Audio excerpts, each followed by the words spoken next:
Wusstest du, dass viele Leute denken, deutsche Küche ist nur Schweinshaxe und Sauerkraut?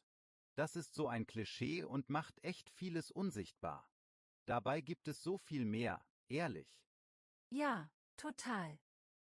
Und manche sagen sogar, italienisches Essen ist immer besser. Aber hast du mal Maultaschen oder Grießnockerl probiert? Das ist doch richtig lecker und, na ja, anders. Oder Reibekuchen und die vielen Arten von Kartoffelsalat, das kennt fast niemand im Ausland. Warum sehen viele nur dieses eine Bild? Das ist doch schade, oder? Hallo zusammen und herzlich willkommen. Ich bin Julia, und wir machen heute eine kleine Reise durch die deutsche Küche. Ganz entspannt, mit Geschichten, Tipps und ein bisschen Sprache, ja? Und ich bin Tim. Wir zeigen euch, wie ihr im Restaurant bestellt, was manche Wörter bedeuten und wie ihr kleine Fehler vermeidet. Also, los geht's, wir tauchen direkt ein. Erstmal, dieses Bild von schwerem, nur fleischigem Essen ist halt zu einfach. Es gibt auch viele leichte Sachen, Suppen, Salate, Gemüsegerichte. Und ja, vegetarisch geht hier auch ziemlich gut. Ein Beispiel ist Maultaschen. Das sind große Teigtaschen mit Füllung, oft mit Spinat und Fleisch oder auch vegetarisch. Viele denken, das ist einfach Ravioli. Aber nee, Maultaschen sind dicker und schmecken anders, mehr so herzhaft. Ich hab mal eine Geschichte gehört, jemand in Schwaben wollte Pasta bestellen und meinte dann, oh, die Ravioli hier sind groß. Die Leute am Nachbartisch so, das sind Maultaschen, bitte. War peinlich, aber auch lustig. Ja, und genau deshalb machen wir gleich ein kleines Rollenspiel. So könnt ihr das im Restaurant einfach nachsprechen. Ich bin Gast, du bist Kellnerin, okay? Alles klar, ich bin die Kellnerin. Los geht's. Guten Abend, was darf's denn sein? Guten Abend. Ich hätte gern Maultaschen in der Brühe, bitte. Und dazu eine Apfelschorle. Sehr gern. Möchten Sie die Maultaschen in der Brühe oder geschmelzt? Geschmelzt heißt mit Zwiebeln in Butter, also schön herzhaft. In der Brühe bitte, das mag ich heute lieber. Und könnten Sie mir noch einen kleinen gemischten Salat bringen? Natürlich, kommt sofort. Und keine Sorge, das war jetzt schon sehr gutes Bestelldeutsch.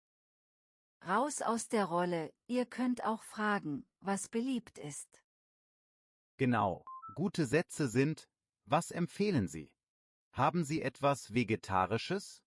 Oder, ich esse kein Schwein, bitte etwas ohne Schweinefleisch. Das hilft immer. Und Leute, Kartoffeln sind in Deutschland echt ein Star. Es gibt Reibekuchen, das sind knusprige Kartoffelpuffer, oft mit Apfelmus. Und Kartoffelsalat, je nach Region mit Mayo oder mit Brühe und Essig, viel leichter. Ein häufiger Fehler ist, Gerichte zu verwechseln. Schweinshaxe ist ein großes Stück Fleisch vom Bein mit knuspriger Kruste. Sauerbraten ist ein Rinderbraten, der vorher in einer säuerlichen Marinade liegt, also komplett anders vom Geschmack. Noch ein Tipp, der viele überrascht. Bier ist nicht nur ein Getränk hier. Man kocht auch damit, zum Beispiel Soßen oder Schmorgerichte. Ein bisschen Bier kann den Geschmack runder machen, echt spannend. Ich hab mal ein Gulasch mit etwas Bier gemacht, nur ein bisschen. Es war plötzlich tiefer im Geschmack, so warm und rund. Ein Freund meinte dann, wow, was ist das Geheimnis? Und ich so, nur ein kleiner Schluck Bier. Und zur Debatte mit Italien, also, ganz ehrlich, beide Küchen sind toll, nur anders. Die eine ist bekannter weltweit, klar. Aber deutsche Küche hat viele Schätze, die man einfach entdecken muss. Mini-Test, kurz zur Hälfte. Weißt du noch, was herzhaft bedeutet? Herzhaft heißt nicht süß, also kräftig und würzig. Und Maultaschen, ja, das sind große schwäbische Teigtaschen, nicht einfach Ravioli. Alles klar? Super, dann weiter. Deutschland hat viele Regionen und jede schmeckt ein bisschen anders. Im Norden gibt's zum Beispiel viel Fisch, Fischbrötchen am Hafen, ganz frisch und simpel. In Bayern isst man gern Grießnockerlsuppe. Grieß ist so feiner Weizengrieß und die Nockerl sind kleine Klöße. Die Suppe ist leicht, aber macht warm und glücklich, finde ich. Und nein, nicht alles ist Fleisch. Käsespätzle sind zum Beispiel vegetarisch, das sind weiche Nudeln mit Käse und Zwiebeln. Oder Pilzgerichte im Herbst, das ist dann sehr erdig und, na ja, gemütlich. Ich habe auch eine peinliche Küchenstory gehört.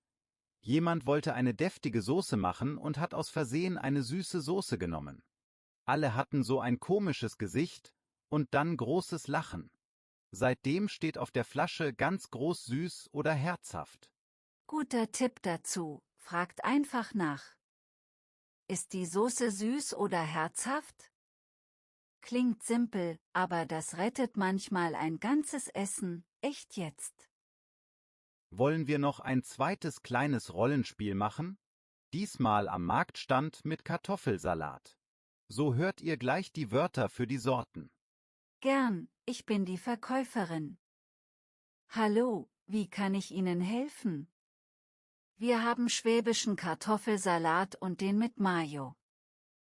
Hallo, ich hätte gern eine Portion schwäbischen Kartoffelsalat, also ohne Mayo, mit Brühe und Essig, bitte. Und nicht zu viel Zwiebel, wenn es geht. Kommt sofort. Eine kleine oder eine große Portion? Und möchten Sie noch etwas dazu, vielleicht Reibekuchen? Eine kleine Portion, bitte. Und ja, 3 Reibekuchen mit Apfelmus. Danke. Raus aus der Rolle, Reibekuchen mit Apfelmus ist süß und salzig zusammen. Manche lieben es, manche sagen, nee, lieber nur salzig. Probiert's mal und sagt uns, wie ihr's findet. Es gibt ja auch diese Diskussion um vegane Varianten. Manche sagen, das passt nicht zur Tradition, gerade bei Maultaschen. Ich finde, wenn es gut schmeckt und die Idee bleibt, ist das doch okay. Sehe ich auch so. Authentisch heißt für mich, die Seele vom Gericht bleibt, aber Zutaten können variieren. Vegane Maultaschen mit Spinat und Pilzen sind oft richtig gut, ehrlich. Noch ein Restaurant-Tipp.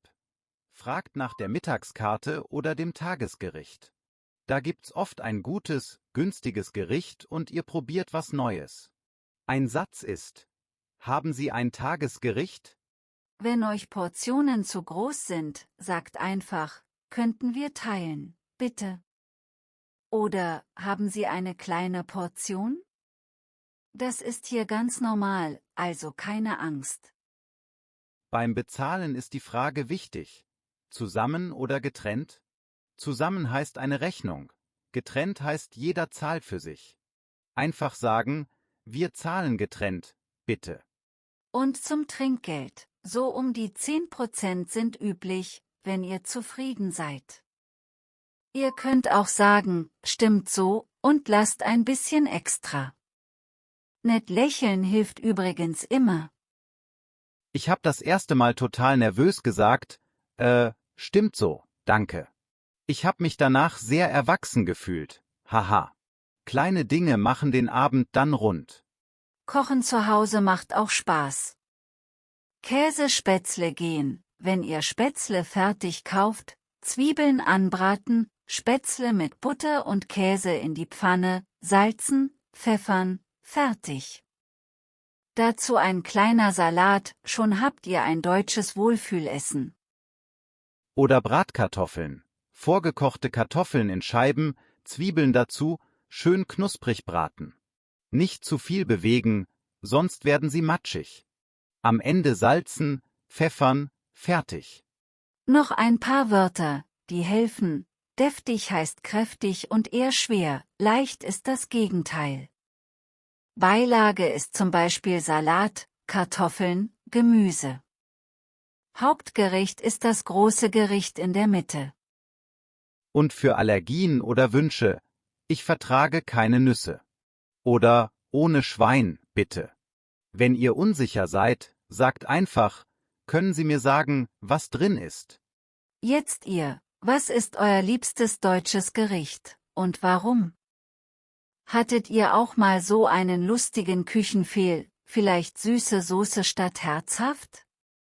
Und bei Kartoffelsalat, Team Mayo oder Team Brühe und Essig? Schreibt uns eure Antworten, wir lesen super gern eure Geschichten. Und wenn euch diese kulinarische Reise gefallen hat, dann lasst ein Like da. Abonniert den Kanal, damit ihr die nächste Folge nicht verpasst. Danke fürs Zuhören, ihr Lieben. Kocht, probiert, fragt nach, so entdeckt man Kultur auf die leckerste Artikel. Bis zum nächsten Mal und einen guten Appetit.